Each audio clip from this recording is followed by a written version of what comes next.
My workday ended early, and I thought it would be a perfect opportunity to surprise my wife, Emily.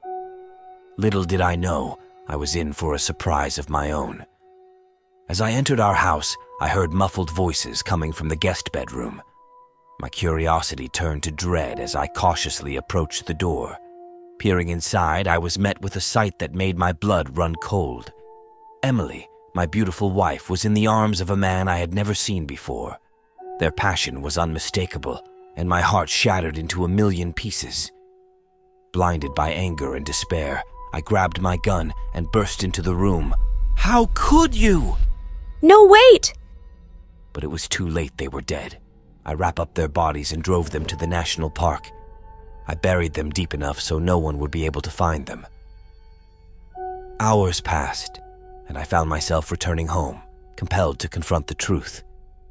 But when I walked through the door, and I was in shock, I dropped the shovel. I could believe what I was seeing. It was Emily, my wife, was sitting in the living room, but how? She looked confused and said, Hey, have you seen my twin sister Emma and her boyfriend? I was a man of many talents, a traveller, a thief, a con artist, and above all, quick with my hands. I frequented my local bar, always on the lookout for my next easy come-up, my next grand adventure. The opportunity presented itself during a conversation at the bar where a group of gentlemen were excitedly discussing an upcoming convention in England. Among them was a prized possession, a ticket for a voyage. The allure of exploring the world called to me, and I hatched a devious plan to secure that ticket. And the atmosphere at the bar grew livelier. The gentlemen exchanged stories and laughter, blissfully unaware of my intentions. As the evening progressed, I observed the man with the ticket, a rotund middle-aged fellow who had indulged in one drink too many. When the moment was right, I set my plan into motion. I provoked a heated argument between two of the gentlemen, creating the perfect diversion. In the chaos that ensued, I deftly slipped my hand into the man's gentle back pocket and made off with the precious ticket. With the ticket safely concealed in my own pocket, I vanished into the crowd, leaving the brawl behind. I made my way to the bustling docks, ready to embark on my adventure and put my criminal past behind me. Standing in line with my fellow passengers, I could hardly contain my excitement.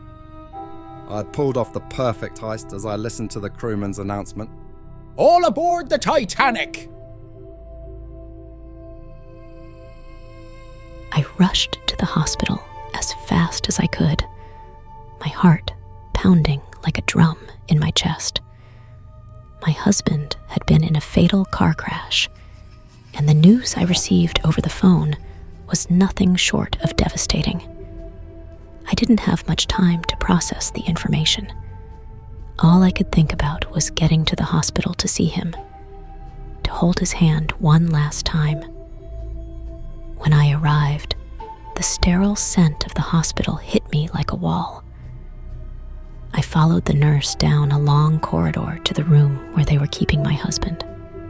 The anticipation was unbearable, and my mind raced with thoughts of what I would say to him, how I would comfort him in his final moments. As I entered the room, my heart sank. He lay there, pale and weak, his face covered in bandages. I rushed to his bedside and took his frail hand in mine. Tears welled up in my eyes as I whispered words of love and encouragement. The doctor, a somber-looking man with a clipboard, approached me. He looked at me with pity in his eyes and said, "I'm sorry, but your husband doesn't have much time left. He's been asking for you." I nodded, my voice trembling as I replied, "Thank you for letting me be here with him." I turned my attention back to my husband. His breathing was labored, and he struggled to speak. Finally, in his words, he managed to say, "I love you, Lisa." My heart skipped a beat. My name is not Lisa. My name is Nicole.